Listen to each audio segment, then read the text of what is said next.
All right, let's dive into one of the most wild, revolutionary, and let's be honest, controversial movements in music history, free jazz. No, really, just think about that for a second. What if there was no steady beat, no catchy melody, no chords you could predict, just pure, raw sound and feeling? What would that even sound like? Well, back in the 1950s, a time of huge social change, some really bold musicians felt like the old rules of music were just too tight, too limiting. They wanted to create something new that felt totally and completely free. And in doing so, they pretty much changed music forever. So let's get into it. What is free jazz, exactly? This wasn't just some new style.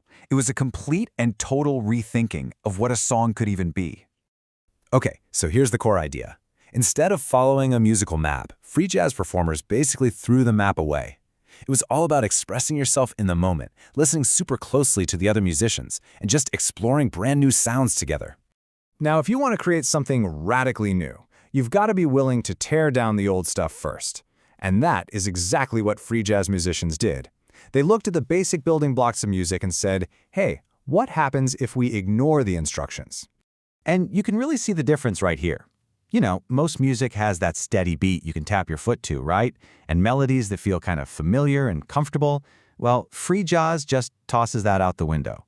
The rhythm can change at any moment, and the sounds, well, they're designed to challenge you, not just make you feel cozy. And that brings us to harmony. Just think of harmony as the way different notes sound when you play them together. For hundreds of years, the goal was always to find combinations that sounded pleasing or nice. But free jazz musicians started asking, why? Why does it have to be nice? They wanted to explore all the other combinations, even the ones that sounded a little tense or jarring. So, if you ditch the rules for rhythm and harmony, what do you have left? What do you replace them with? Well, you have to invent a completely new language of sound, one that's built on totally different ideas. Now, all jazz has improvisation, making stuff up on the spot. But free jazz takes that idea to the absolute extreme. It's not just one person playing a solo while the band plays chords. It's the entire band creating everything together in real time. They're listening and reacting to each other from one second to the next. It's like a high-wire act with no safety net.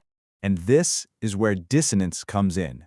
In most music, dissonance is seen as a mistake, hitting a wrong note.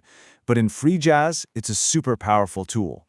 That harsh, tense sound is used on purpose to create excitement and express really big, raw emotions like anger or pure joy. It's not a mistake, it's the whole point. To get these new sounds, musicians started using their instruments in totally new ways. A saxophone wasn't just for beautiful melodies anymore, it could squeal and growl. A trumpet could create all sorts of weird textures. Drummers weren't just keeping time, they were creating these huge waves of sound. The goal was to find every single possible noise an instrument could make.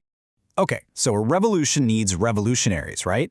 So who were these brave artists who were pushing the boundaries and creating this new sound, even when a lot of people just didn't get it? First up, you have to talk about Ornette Coleman. This is the guy who literally gave the movement its name with his 1961 album, Free Jazz. It was basically a declaration of musical independence. He even famously played a plastic saxophone just to prove that it was the artist's spirit, not the fancy instrument, that really mattered. And then there was the legend, John Coltrane. He was already a huge jazz superstar, but later in his career he just kept pushing, exploring deeper and deeper into this idea of musical freedom. He created some of the most intense and honestly spiritual music ever recorded. But you have to understand, this was not an easy path. For every person who heard genius in this music, there was someone else who just heard noise. A lot of critics, club owners, and even other musicians rejected it. These artists really struggled sometimes, but they believed so strongly in their freedom to create that they just kept going. So why are we talking about this intense, kind of chaotic music from more than 60 years ago? Because its impact was massive. You can actually hear the echoes of what these artists did all over the music we listen to today. Free jazz basically blew the doors off what was considered possible in music. It gave rock musicians the green light to experiment with long, wild solos.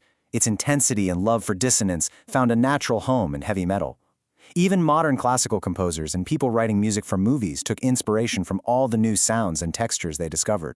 And that right there is the biggest legacy of free jazz. It proved that there are no absolute rules in art. It expanded our whole definition of what music even is and what it can do. It showed generations of artists that the only real limit is your own imagination. So, I'll leave you with this to think about. If you were going to create a piece of music with 0 rules, something that was pure you, representing what freedom sounds like, what would that be? Thanks for tuning in.